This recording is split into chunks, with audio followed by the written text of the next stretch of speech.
Hello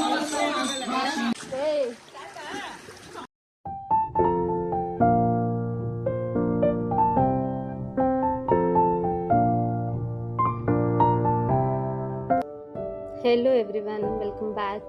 ನಿನ್ನೆ ರಾತ್ರಿ ದಾಂಡೇಲಿಯಲ್ಲಿ ಸಿಗೋಣ ಅಂತ ಹೇಳಿ ಮಲಗಿದ್ವಲ್ಲ, ಕಣ್ಣು ಮುಚ್ಚಿ ತೆಗಿಯೋಷ್ಟರಲ್ಲಿ ಬೆಳಗ್ಗೆ ಆಗಿಬಿಟ್ಟಿತ್ತು. ಬೆಳಗ್ಗೆ ಕಿಟಕಿಯಿಂದ ಈಚೆ ಕಣ್ಣಾಯಿಸ್ತಿದ್ರೆ ನಾವು ಆಲ್ರೆಡಿ ದಾಂಡೇಲಿ ತಲುಪಿಬಿಟ್ಟಿದ್ವಿ. ದಾಂಡೇಲಿ ನಮ್ಮನ್ನು ವೆಲ್ಕಮ್ ಮಾಡಿದ ರೀತಿ ನೋಡಿ, ಒಂದು ಬ್ಯೂಟಿಫುಲ್ ಸನ್ರೈಸ್ ವ್ಯೂ ಜೊತೆ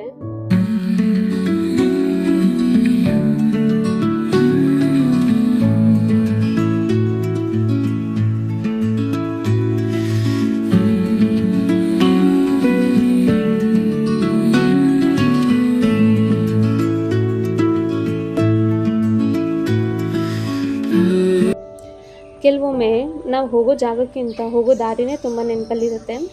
ಅದೇ ಥರ ಇತ್ತು ಈ ಹೋಮ್ ಸ್ಟೇಗೆ ಹೋಗೋ ದಾರಿ.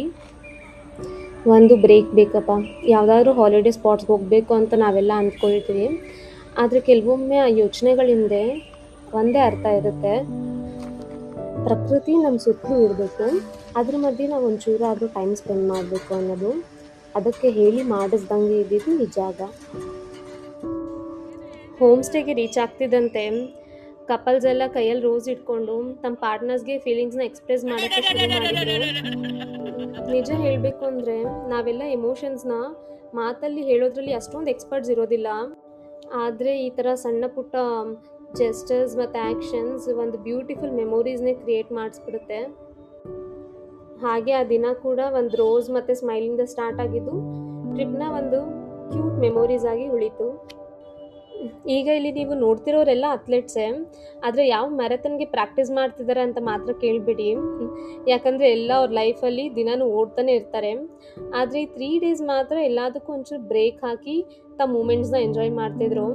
ನಾನು ಫ್ರೆಶ್ ಅಪ್ ಆಗಿ ಬರೋಷ್ಟರಲ್ಲಿ ಇವ್ರ ಫೀಲಿಂಗ್ಸ್ ಎಕ್ಸ್ಪ್ರೆಸ್ ಮಾಡೋದಾಗಲಿ ರೀಲ್ಸ್ ಮಾಡೋದಾಗಲಿ ಎಲ್ಲೋ ಆಲ್ರೆಡಿ ಶುರು ಮಾಡಿಬಿಟ್ಟಿದ್ರು. ಹೀಗೆ ಫೋಟೋಶೂಟ್ ರೀಲ್ಸ್ ಎಲ್ಲ ಮುಗಿಸೋ ಅಷ್ಟರಲ್ಲಿ ಹೊಟ್ಟೆ ಆಲ್ರೆಡಿ ಕವ ಅನ್ನೋಕ್ಕೆ ಶುರು ಮಾಡಿತ್ತು. ಇಡ್ಲಿ ವಡೆ ಸಾಂಬಾರ್ ಸಚಿನ್ ಹೊಡೆದ 6 ಅನ್ನೋ ಹಾಗೆ ಎಲ್ಲರೂ ಬ್ರೇಕ್ಫಾಸ್ಟ್ ಕಾಯ್ತಾ ಇದ್ವಿ. ಬ್ರೇಕ್ಫಾಸ್ಟ್ಗೆ ವೆಯ್ಟ್ ಮಾಡ್ತಿರೋ ಟೈಮಲ್ಲಿ 3 ದಿನದ ಯೂತ್ ಐಕಾನ್ಸ್ ಎಲ್ಲ ಉಯ್ಯಾಲೆ ಆಡೋ ಕೆಲಸದಲ್ಲಿ ಬ್ಯುಸಿ ಆಗಿಬಿಟ್ಟಿದ್ರು. ಅಲ್ಲಿದ್ದಿದ್ದು 2 ಉಯ್ಯಾಲೆಗಳಿಗೆ ಫುಲ್ ಡಿಮ್ಯಾಂಡಪ್ಪ. ಇನ್ನು ಉಳಿದಿರೋ ಯೂತ್ ಐಕಾನ್ಸ್ ಎಲ್ಲ ಕ್ಯಾರಮ್ ಬೋರ್ಡ್ ಸುತ್ತು ಸೇರಿ ಒಲಿಂಪಿಕ್ಸ್ ಫೈನಲ್ ನಡೆಯೋ ಥರ ಫುಲ್ ಸೀರಿಯಸ್ ಆಗಿ ಆಟ ಶುರು ಮಾಡ್ಕೊಂಡಿದ್ರು. ಹೀಗೆ ಬ್ರೇಕ್ಫಾಸ್ಟ್ ಮುಗಿಸಿ ದಾಂಡೇಲಿ ವಾಟರ್ ಆ್ಯಕ್ಟಿವಿಟೀಸ್ ಕಡೆಗೆ ಬಂದ್ವಿ. ಅಲ್ಲಿದ್ದು ಜನಸಾಗರ ನೋಡಿ ಇವತ್ತು ನಾವು ಆ್ಯಕ್ಟಿವಿಟೀಸ್ ಮಾಡ್ತೀವ ಅನ್ನೋ ಡೌಟ್ ಎಲ್ಲರಿಗೂ ಬಂತು. ಆ ಡೌಟಲ್ಲೇ ಹೋಗಿ ಎಲ್ಲ ಲೈಫ್ ಜಾಕೆಟ್ಸ್ ಹಾಕ್ಕೊಂಡು ಕ್ಯೂಯಲ್ಲಿ ನಿಂತ್ವಿ.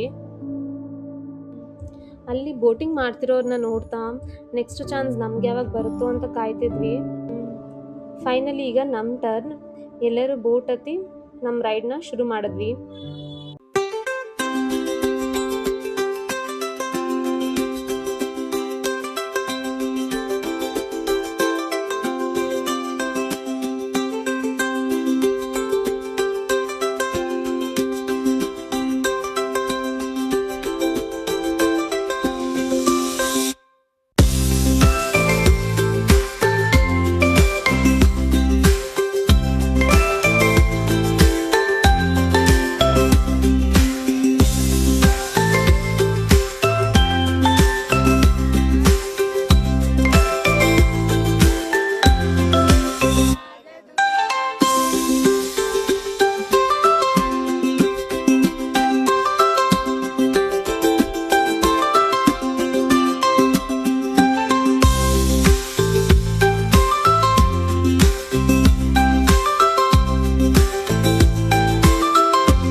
River rafting, cycling, water slide, land slide ಅಂತ ಒಂದು ದೊಡ್ಡ ಲಿಸ್ಟ್ ಮಾಡ್ಕೊಂಡು ಹೋಗಿದ್ದು ನಮಗೆ. ಅಲ್ಲೋಗಿ ನೋಡಿದ್ರೆ ನಮ್ಮ ಕೈಗೆ ಸಿಕ್ಕಿದ್ದು ಬರೀ ಬೋಟಿಂಗ್ ಮಾತ್ರ. ರಿವರ್ ರಾಫ್ಟಿಂಗ್ ಕ್ಲೋಸ್ ಮಾಡಿದರು, ವಾಟರ್ ಲೆವೆಲ್ಸ್ ಕಮ್ಮಿ ಇದೆ ಅನ್ನೋ ರೀಸನ್ಗೆ. ಇನ್ನೇನು ಮಾಡೋದಂತ ಹೇಳಿ ಬೋಟಿಂಗ್ ಮಾತ್ರ ಮುಗಿಸಿ ಸ್ಟೇ ಕಡೆಗೆ ವಾಪಸ್ ಬಂದ್ವಿ. ಇನ್ನು ಆ್ಯಕ್ಟಿವಿಟೀಸ್ ಅಲ್ಲಿಲ್ಲ ಅಂದರೆ ಏನು, ಎಲ್ಲರೂ ಡೈರೆಕ್ಟ್ ಸ್ವಿಮ್ಮಿಂಗ್ ಪೂಲ್ಗೆ ಎಂಟ್ರಿ ಕೊಟ್ಟಿದ್ದಾಯಿತು.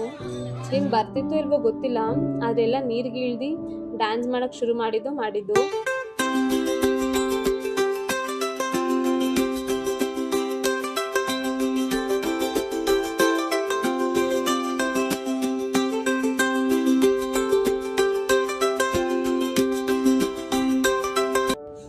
ಏನಪ್ಪ ಎಲ್ಲರೂ ಕಿವಿ ಮೇಲೆ ಹೂ ಇಟ್ಕೊಂಡಿದ್ದಾರೆ ಅಂತ ನೋಡ್ತಿರೋರಿಗೆ ಒಂದು ಸನ್ ಕಿಸ್ಟ್ ಫೋಟೋ ತೊಗೊಳ್ಳೋಣ ಅಂತ ಹೇಳಿ ಶುರು ಮಾಡಿದ್ದು. ಆದರೆ ನೋಡ್ತಾ ನೋಡ್ತಾ ಅದು ಆ ದಿನದ ಟ್ರೆಂಡ್ ಆಗಿಬಿಟ್ಟಿತ್ತು. ಫೈನಲಿ ಸನ್ ಕಿಸ್ಟ್ ಫೋಟೋಸ್ ತೊಗೊಂಡು ಒಂದು ಸಿಂಪಲ್ ರೀಲ್ಸ್ ಮಾಡಿ the day was so refreshing ಅನ್ನೋ ಫೀಲ್ ಇತ್ತು. ಇಷ್ಟೊತ್ತು ದಾಂಡೇಲಿ ಜರ್ನಿ ಮಾಡಿದ್ರಿ. ಇನ್ನು ನಾಳೆ ನಾನು ನೋಡ್ತಿರೋ ಮತ್ತೊಂದು ಹೊಸ ಜಾಗಕ್ಕೆ ನಿಮ್ಮನ್ನ ಕರ್ಕೊಂಡು ಹೋಗ್ತೀನಿ. ಅಲ್ಲಿವರೆಗೂ ಟೇಕ್ ಕೇರ್, ಬಾಯ್.